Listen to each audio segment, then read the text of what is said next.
Assalamualaikum warahmatullahi wabarakatuh. Alhamdulillah kita bertemu lagi di pelajaran bahasa Arab. Sekarang kita akan membahas tentang kata sifat atau na'at. Mari kita lanjutkan.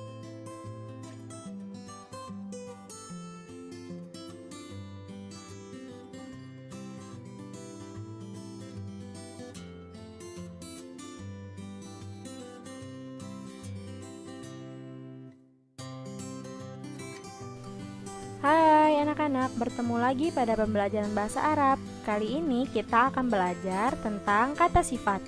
Kata sifat dalam bahasa Indonesia menunjukkan sifat dari suatu benda.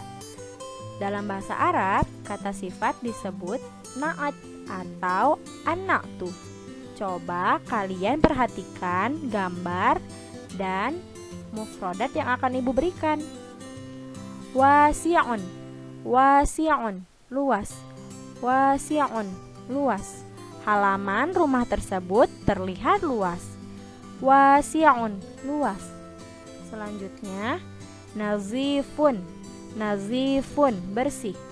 Nazifun, bersih. Selanjutnya, tawilun, tawilun, panjang. Sedotan tersebut terlihat panjang. Tawilun, panjang. Selanjutnya, murattabun, murattabun, rapi. Nah, coba kalian lihat di gambar ini terdapat ruangan yang sifatnya rapi. Murattabun, rapi.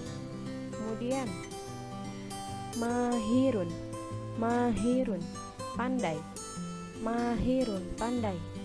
Nah, kalian pasti tahu gambar tersebut adalah seorang tokoh yang sangat pandai. Oke anak-anak, bagaimana? Apakah kalian sudah menghafalkan mufrodat yang telah ibu berikan? Nah, pastikan kalian juga bisa menentukan ya masing-masing sifat dari suatu objek atau benda.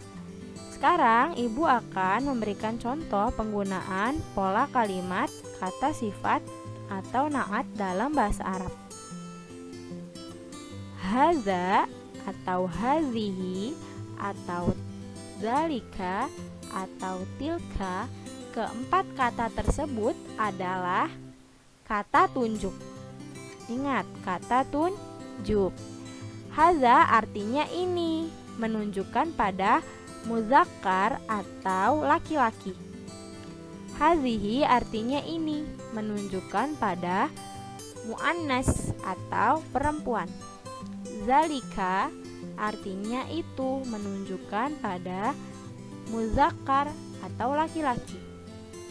Tilka artinya itu, menunjukkan pada perempuan atau muannas.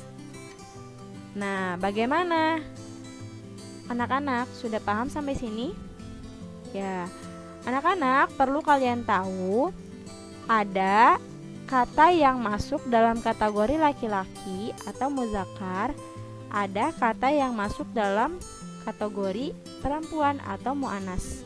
Nah, dalam bahasa Arab, muzakkar sendiri dicirikan oleh nama orang laki-laki.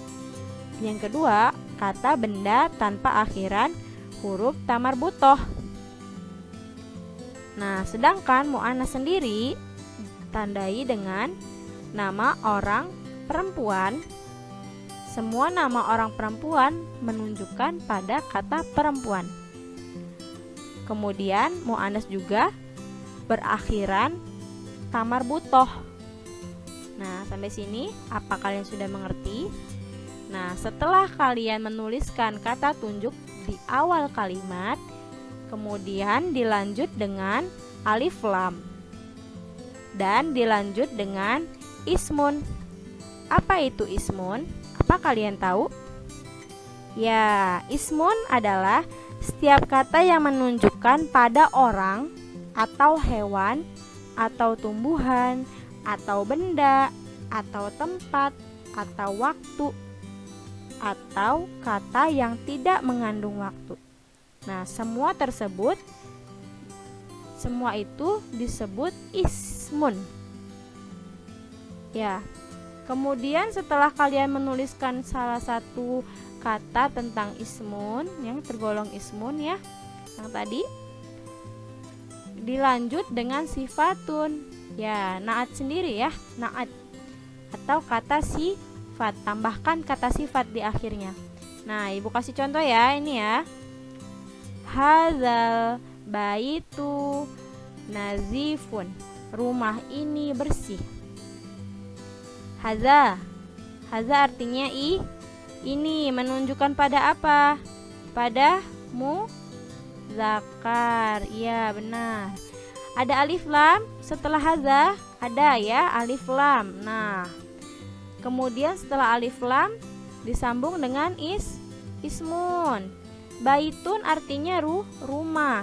Setiap kata benda, hewan, orang, tumbuhan itu termasuk ke dalam ismun. Baitun termasuknya kata benda. Nah, jadi baitun termasuk ismun. Kemudian setelah ismun ada nazifun. Nazifun tergolong sebagai apa? Ya, kata sifat atau naat. Nah, sampai sini sudah mengerti? Nah, yang kedua nih, Ibu kasih contoh. Hazihil ghurfatu doyikotun. Hazihil ghurfatu doyikotun. Kamar ini sempit. Nah, sudah tahu ya. Oke, next. Ada lagi nih. Hadza baitu nazifun. Hadza baitun nazifun. Ini adalah rumah yang bersih.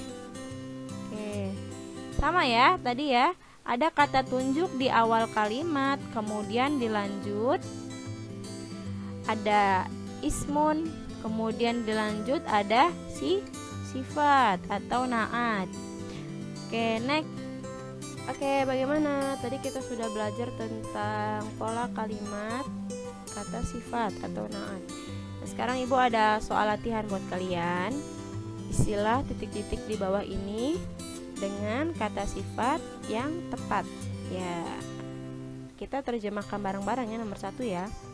Sebelumnya Ibu akan mengingatkan, jika kata tunjuknya muzakkar, isinya muzakkar, maka kata sifat di akhir kalimat juga harus bersifat muzakkar atau laki-laki tergolongnya ya.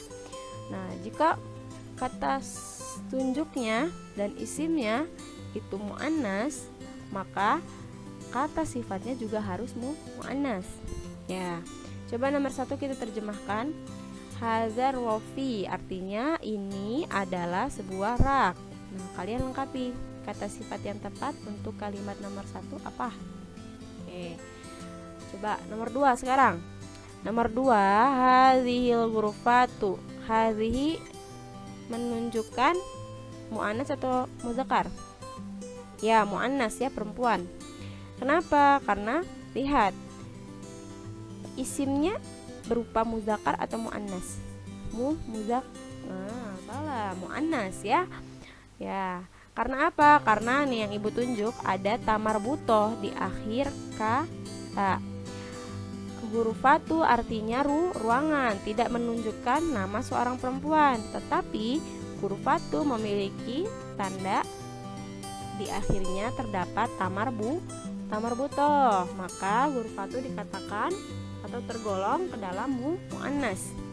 Hadzihil ghurfatu, ini adalah ruangan. Coba lengkapi kata sifat yang tepat, muannas, dan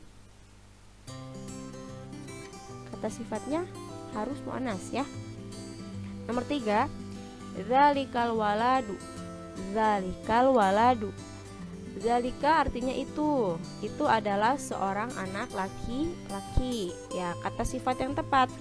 Kalian lengkapi ya di sini ya. Nah, nomor 4, tilkal bintu. Tilkal bintu. Itu adalah seorang anak perempuan. Coba kalian lengkapi juga di sini ya. Kata sifat yang tepat untuk kalimat nomor 4 apa? Oke, nomor 5, tilkal mildodatu. Tilkal mildodatu.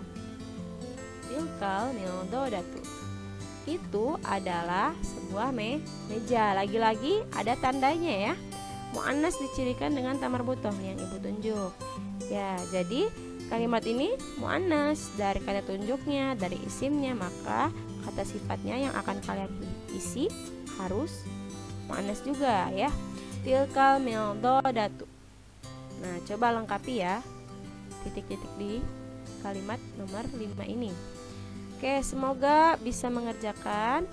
Ibu doakan kalian tetap semangat dan sehat selalu. Oke. Sekian pertemuan kali ini. Wassalamualaikum warahmatullahi wabarakatuh.